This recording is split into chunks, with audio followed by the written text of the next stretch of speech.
3.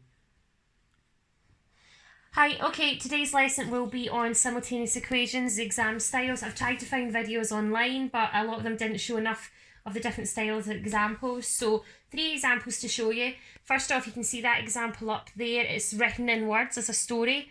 Our conclusion also has to reflect that. So when we finish today, we're going to write in words what we have. So to read the question out to you, obviously copy this down into your notes, pause the video and copy it down.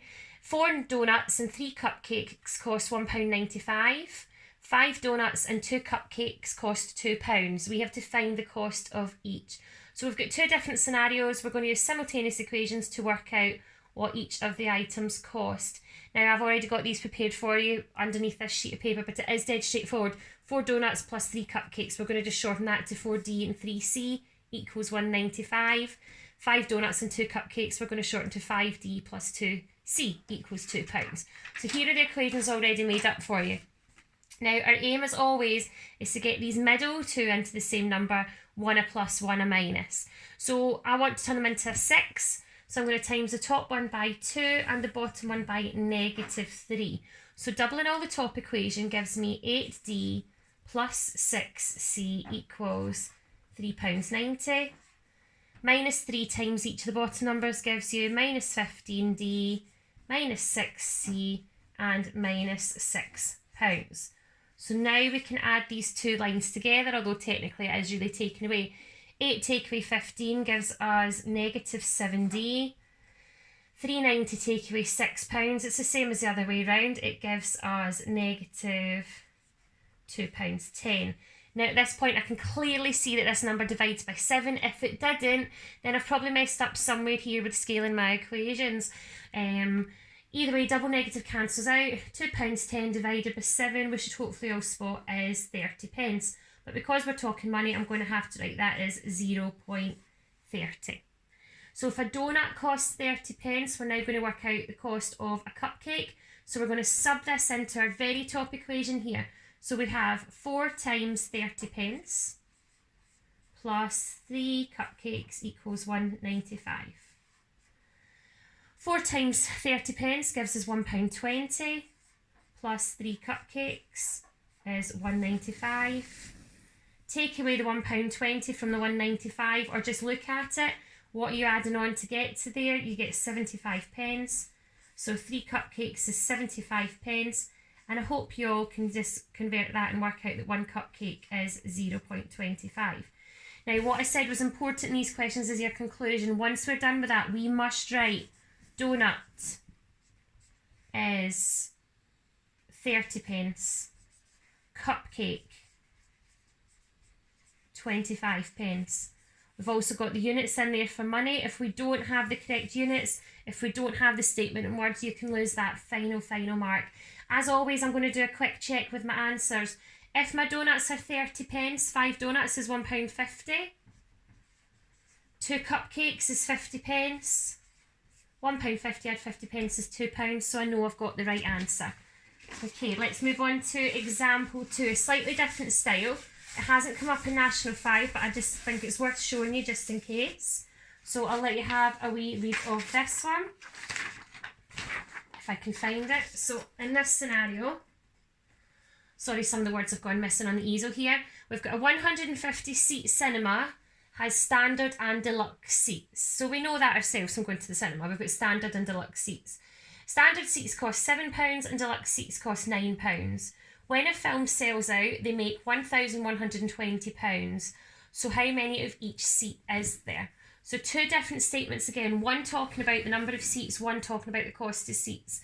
So I'm going to take this one first of all. I think that's probably the easiest one to come up the sentence with.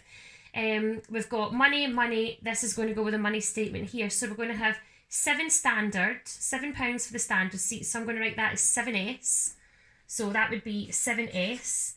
My deluxe are £9, so that would be 9 for my deluxe, and that would cost £1,120, or that is the total money we've made.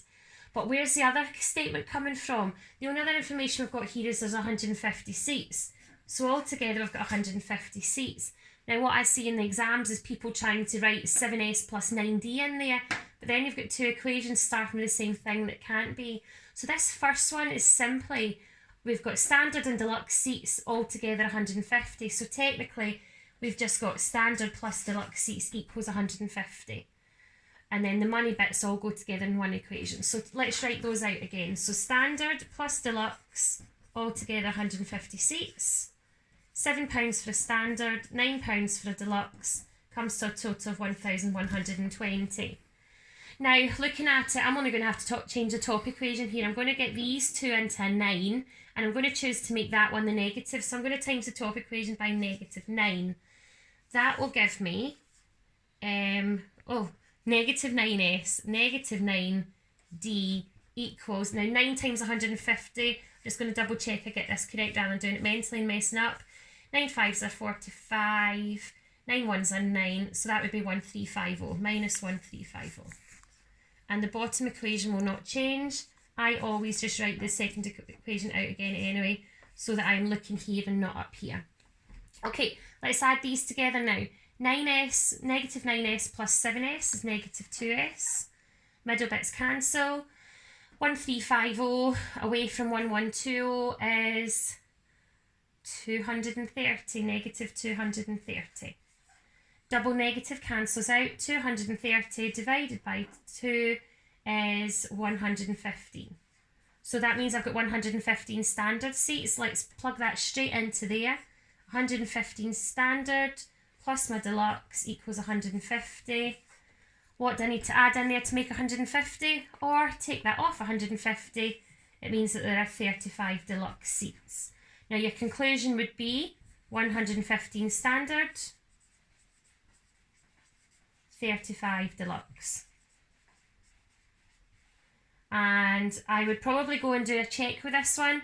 I would do 7 times my 115 plus 9 times my 35. I know it works out because I made it up and I don't have a calculator at hand to quickly do that to prove for you.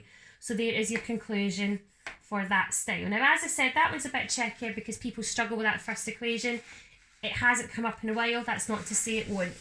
Now, my final two, I'm not going to fully work through them with you. I'm just going to show you them and tell you how you would start off with them. So sometimes I have seen this example here where it says find the point of intersection of two lines. Now, find the point of intersection is another fancy way of asking you to do simultaneous equations, because obviously we know equations of a line are in the form y equals a number x plus c, and we can rearrange that. So here we've got two straight lines. We have to find the point of intersection. We're looking for a value of x and y that work in both equations, so it's simultaneous equations as well. So what I would do in this one is, it's nicely set up for us already. We've got x minus y equals 3, 2x plus y equals 9. Don't actually have to do anything that one, we can just add it together. So let's do it quickly just now. So x plus y equals 3, 2x plus y equals 9. Oh, sorry, I've made a mistake. That should be a minus in there. If I add them together, I get 3x equals 12. So x equals 4.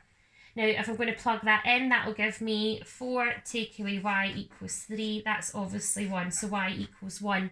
The conclusion for this one is different. It's not going to be in words. We're talking for a point. So your conclusion would be writing it as a coordinate. So that wasn't too much working, but I wanted to show you point of intersection is also a simultaneous equation. Now, on the other side of this one, I have just a quick little picture one. They can be done from pictures as well. This one was not too bad. It's from an old credit paper, and if you're going to work through the worksheets, you might come across this one as well.